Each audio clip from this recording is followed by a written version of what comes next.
Suriye'de rejim öylesine büyük bir hızla değişti ki biz daha Halep'in düşüşünden hemen sonra İran'ın Suriye'deki varlığını ve Halep'in düşüşü sonrası gösterdiği tepkileri ele alan videoyu çekip yayına girdiğimiz süre içinde Şam düşmüştü bile. O videoda İran'daki ilk tepkilerden bahsetmiştik. Bu videoda onun devam niteliğinde olacak bir nevi. GZT.10'da bugün Beşar Esad sonrası İran siyasetini ve tepkilerini masaya yatıracağız. Video içeriğine geçmeden önce bu videoyu beğenmenizi, kanala abone olmanızı ve daha fazlasına haberdar olmanız için bildirimleri açmanızın yeterli olduğunu hatırlatmak isterim. Hadi gelin İran-Suriye ilişkilerinin geleceğini birlikte 10 soruda ele alalım. GZT.10 başlıyor.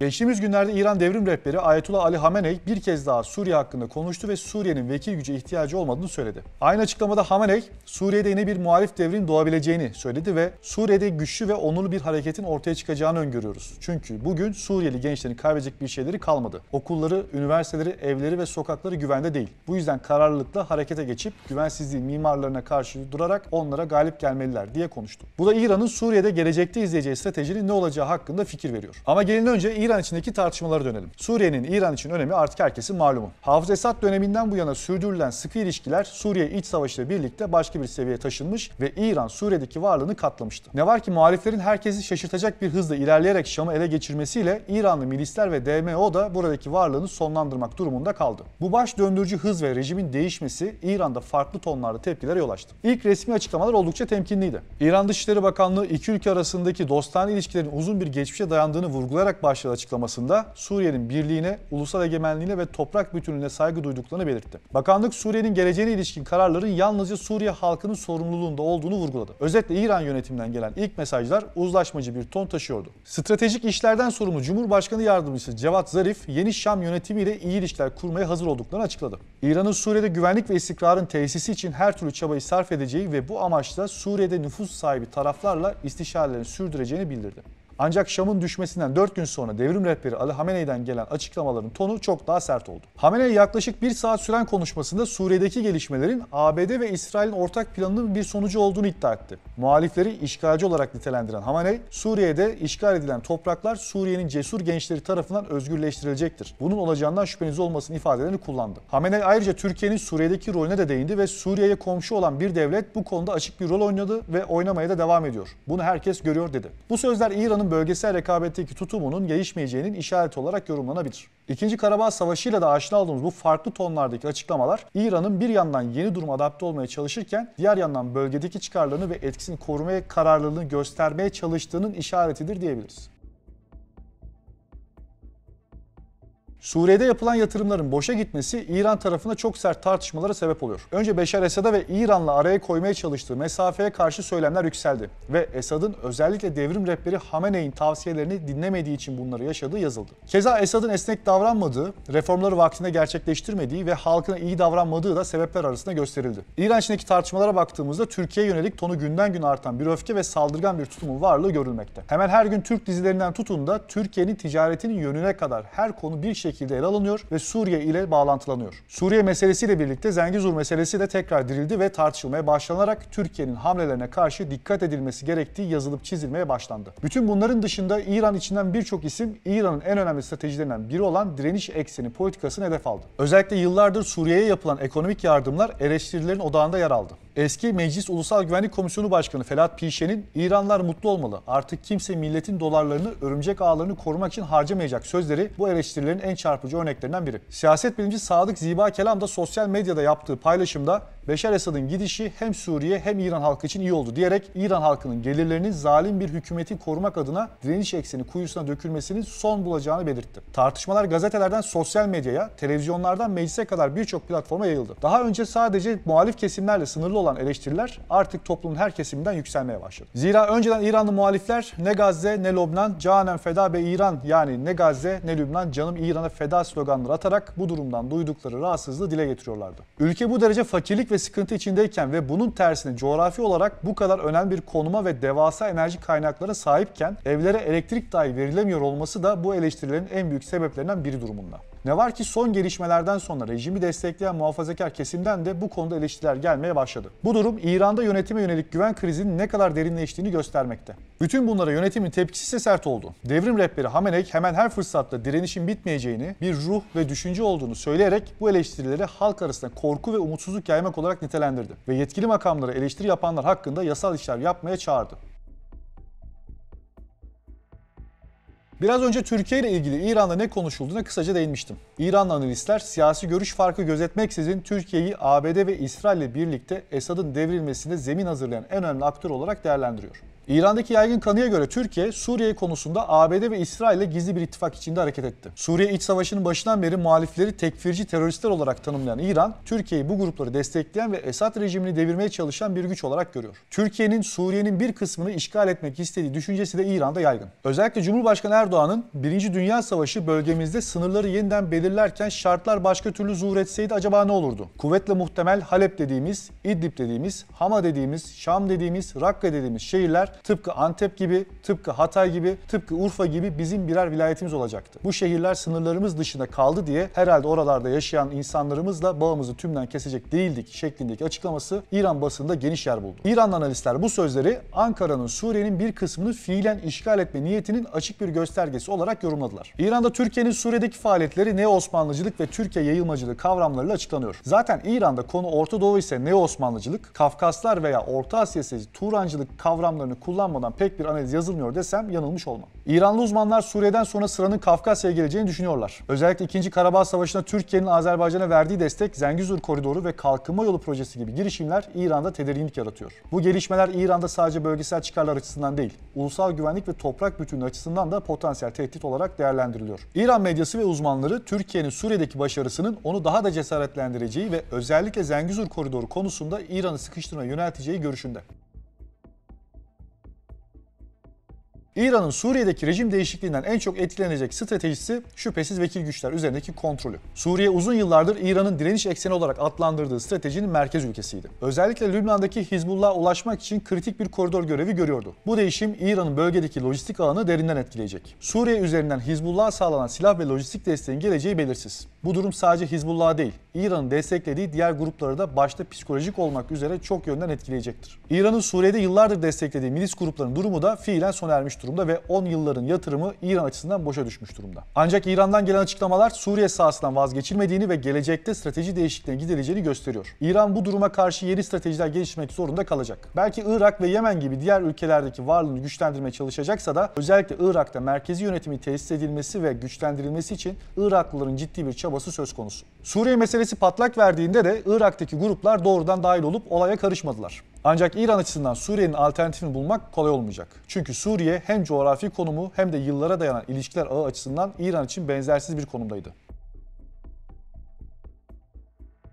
Kitabın ortasından konuşacak olursam İran'ın yaşadığı bütün kayıplar bir yana Türkiye ile olan konu açısından İran'ın en büyük endişesi Türkiye'nin bölgedeki etkisinin dengeleri bozacak şekilde artması. Suriye'deki yeni yönetimin Türkiye'ye yakın olma ihtimali İran'ı tedirgin ediyor. Bu durum İran'ın Türkiye politikasını daha temkinli bir çizgiye çekebilir. Özellikle sınır güvenliği ve terörle mücadele gibi konularda yeni müzakereler gerekebilir. Ancak yakın vadede İran'ın Türkiye'yi doğrudan karşısına almak yerine siyaseten bir ölçüde esnek davranacağı düşünülebilir. Suriye'nin yeniden inşa sürecine İranlılar da bir şekilde dahil olmak isteyeceklerdir ve yeni yönetimle ilişkilerini mümkün olan en yakın şekilde ilerletmek isteyeceklerdir. Böylece kaybedilen alanı tamamen kazanamasalar da en azından hiçbir diplomatik temasın olmadığı düşman bir Suriye yerine daha dengeli ilişkilerin yürütüldüğü bir Suriye yaratmak isteyeceklerdir. Diplomatik ilişkilerde yeni bir dönem başlayabilir. İran, Türkiye'nin artan etkisini dengelemek için farklı ittifaklar arayabilir. Öte yandan bölgesel istikrar için iki ülkenin işbirliği yapması da gerekebilir. Özellikle Trump'ın yeniden iktidara geldiği bir dönemde İran açısından diplomatik temasların artması ve yeni anlaşmaların yapılması muhtemel. Ancak İran'ın Türkiye'ye yönelik temel kaygıları devam edecektir. Özellikle Türkiye'nin Neo-Osmanlıcı bir politika izlediği yönündeki endişeler İran'ın temkinli yaklaşımını sürdürmesine neden olacaktır. Yine de bölgesel gerçekler ortada. Bu konuda en kritik etki İran'ın Lübnan Hizbullah'ına destek hattında yaşanacak. Suriye yıllardır İran'ın Hizbullah'a lojistik destek sağladığı ana koridor görevini görüyordu. Bu koridorun kapanması İran'ın İsrail'e karşı caydırıcılık stratejisini zayıflattı. Bu aynı zamanda İran'ın Akdeniz'e uzanan stratejik derinliğini kaybetmesi anlamına da geliyor. Her ne olursa olsun Suriye'nin stratejik konumu nedeniyle masadaki alternatiflerin hiçbiri tam bir ikame sağlayacak durumda değil. İçeride de tepkilerin yükselmesi olası. Zira az önce de değindiğim üzere Suriye'ye yapılan büyük yatırımlar zaten halk arasında rahatsızlık yaratıyordu. Şimdi bütün bunların boşa gitmesiyle muhaliflerin elinin güçlenmesinin yanında umulmadık taraflardan ve isimlerden de eleştiriler yükselmeye gelmeye başlamış durumda. İran'ın maliyetli dış politika tercihlerine yönelik eleştiriler daha da artabilir. Bu durum rejimi iç politikada zor bir duruma sokabilir. Özellikle ekonomik sorunlarla boğuşan halk dış politikadaki harcamaları daha fazla sorgulayacaktır. Sonuç olarak Suriye'deki değişim İran'ı hem bölgesel hem küresel düzeyde yeni bir dış politika arayışına itecek. Ancak bu dönüşüm kolay olmayacak ve İran'ın bölgedeki etkisini önemli ölçüde azaltacak. Bu süreçte İran'ın nasıl bir strateji izleyeceği sadece kendisi için değil, tüm bölge için belirleyici olacak ve yönünü zaman gösterecek. Öncelikle Esad'ın devrilmesi hem İran hem Rusya için büyük bir stratejik kayıp. İki ülke de Esad rejiminin en büyük destekçileriydi. İran finansal ve askeri olarak destek sağlarken Rusya diplomatik koruma ve doğrudan askeri müdahale ile rejimi ayakta tuttu. İki ülkenin Suriye sonrası yaklaşımları farklılaşabilir. Rusya'nın kısmi asker çekme kararı bölgedeki politikaların yeniden değerlendirdiğini göstermekte. İran ise tam tersine Suriye'deki varlığını bir şekilde güçlendirmeye çalışabilir. Özellikle Hizbullah'a yeniden ulaşmak için Suriye'deki yeni hükümete tekliflerle gelmesi olası. Ancak bu noktaya gelmek için İran açısından gidilecek daha çok yol olduğunu belirtmek gerekiyor. Sonuç olarak Esad rejiminin çöküşü İran-Rusya ilişkilerinin denklemindeki bir konuyu başka bir yöne evirdi ve bu değişim denklemin diğer tarafındaki sonuçta elbette hissedilecektir. Bir yılı aşkın bir süredir İran ile İsrail arasında yaşanan olaylar herkesin malumu. Suriye'deki mevcut gerilim başladığında İsrail net bir tavır göstermemiş, güvenlik sebebiyle Golan Tepelerine yığınak yapmaya başladığını belirtmişti. Olaylar cereyan ederken oluşan güç boşluğunu değerlendiren İsrail tarafı kendi güvenliğini daha da tahkim etmek iddiasıyla Suriye'de yeni bir işgal hareketine girişmiş ve önceki anlaşmaları hiçe saymıştır. Suriye sahasında İran hakimiyetinin bitişiyle birlikte İsrail perspektifinden İran bir alan daha kaybetmiş oldu ve Lübnan üzerinden İran'ın kendisine yönelik inşa etmeye çalıştığı tehdidi kendisinden biraz daha uzaklaştırmış oldu. Dolayısıyla İsrail, İran'dan kendisine yönelen tehditler bakımından eli biraz daha rahatladı diyebilirim. İran'daki yeni hükümet de keza açıktan bir çatışma veya savaştan kaçınmak için zaten ilk günden beri var olabilecek bütün diplomatik hamleleri yapmaya özen gösteriyor. Dolayısıyla İran açısından bu durumun süreceğini ve gerilimi yükseltmeden özellikle kendi iç cephesindeki tahkimata odaklanacağını söyleyebiliriz. Ancak İsrail tarafının İran'ın nükleer programında radikal bir dönüşüm görmeden İran'ı bir tehdit olmaktan çıkaracağını söylemek zor.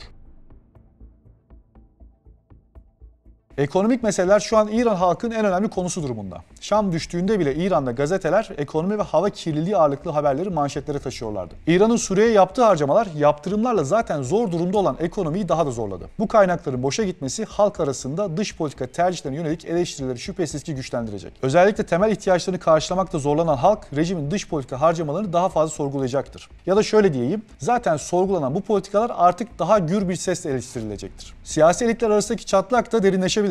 Bütün bu olanlar direniş ekseni diye Tahran'ın kendini merkeze alarak yaptığı kavramsallaştırmaya ağır bir darbe olmuş durumda. Bu durum reform yanlıları ile muhafazakarlar arasındaki görüş ayrılıklarını arttıracağı benziyor. Bu noktadan sonra özellikle maliyetli dış politika tercihleri sert tartışmalara yol açacaktır. Devrim muhafızları gibi güvenlik kurumları da bu süreçten etkilenecek. Suriye'deki varlık bu kurumların gücünü ve prestijini arttırmıştı. Şimdi yaşanan başarısızlık elbette DMO'nun dinamiklerini de etkileyecektir. Zira DMO'nun diğer kurumlar üzerinde yetki gaspına kadar giden ağırlığı zaten birçoklarınca hoş karşılanmıyordu. Sivil siyaset kendisine daha fazla alan açılmasını isteyebilir. Ancak bu karar şu an Hamenei'nin elinde. İran'ın bölgesel liderlik ve direniş söylemi de zarar görmüş durumda. Rejimin meşruiyet kaynaklarından biri olan bu anlatı zayıfladı. Bu sebeple videonun başında da değindiğim üzere Hamenei sürekli olarak vekil güç ile direniş kavramını ayırıyor ve böylece direnişi bir ideoloji ve fikir olarak sunarak İran'la organik bağlardan uzaklaştırıyor. Bu sayede de yaşanan mağlubiyetler İran'ın mağlubiyeti olmuyor. Direniş ise zaten bir fikir olduğu için İranlılarca yok olmuyor. Ne var ki ortada ciddi bir moral bozukluğu olduğunu söylemek mümkün. Benim fikrimce İran bir siyasal tercih yaptı. Suriye'de ve Lübnan'da varını yoğunu koymak için harcayacağı bütün zamanı, parayı ve kaynağı iç cepheye yönelterek içeriği sağlam tutmaya çalışıyor. Özellikle İbrahim Reis'in ölümüyle birlikte ileri savunma konsepti üzerinden tehdidi sınırların ötesinden karşılayacağım derken içeriden yaşayabileceği sorunları gördü ve güvenliğini önce sınırın içinden başlatmaya yöneldi.